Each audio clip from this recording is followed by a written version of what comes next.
doctor? Soy el doctor Bernardo Martínez y yo lo voy a atender. ¿Cómo se llama? Adrián Villamil, ¿Cuántos años tiene? 44. ¿Y cuál es el motivo de su consulta? Vengo a revisión del corazón. Ah, ok. Bueno, para que yo le revise el corazón voy a hacer uso de este aparato que se llama estetoscopio, que lo voy a colocar en el tórax para escuchar los ruidos de su corazón. Antes de eso voy a realizar la inspección, que es ver si no tiene alguna anormalidad en su pecho. Después voy a hacer palpación, lo que significa que voy a tocar ciertas partes del tórax para sentir puntos específicos para escuchar los ruidos de su corazón. Y después voy a realizar la auscultación, que ya es colocar el estetoscopio y escuchar sus ruidos para ver que todo esté bien. ¿Está bien el procedimiento? Sí. Y bueno, para esto voy a necesitar que se descubra su tórax. ¿Podemos comenzar? Sí. Bien, entonces descúbrase su tórax, por favor.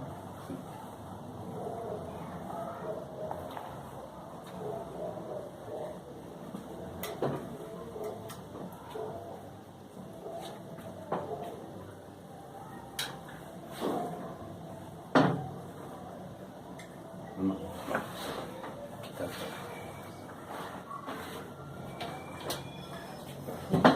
Muy bien, primero, en su segundo espacio intercostal derecho, voy a escuchar el foco aórtico.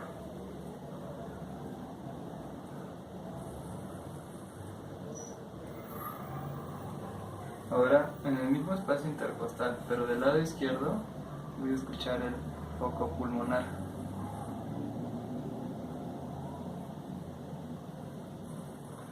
Pues en el quinto espacio intercostal izquierdo voy a escuchar el foco el tricuspide.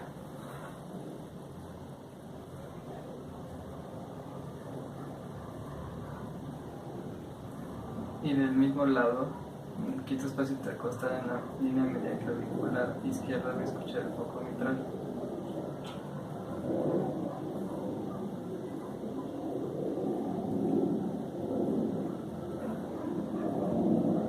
Y en el cuarto espacio intercostal, del lado izquierdo voy a escuchar el foco aórtico accesorio.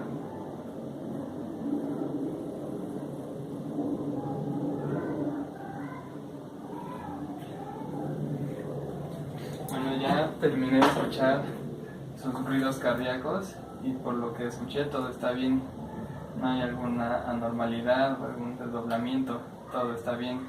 Su corazón, por lo menos con los latidos, está bien. ¿Tiene alguna duda respecto a esto? No, doctor. ¿Todo está bien entonces? Sí. Muy bien, entonces, que tengan un buen día. Gracias.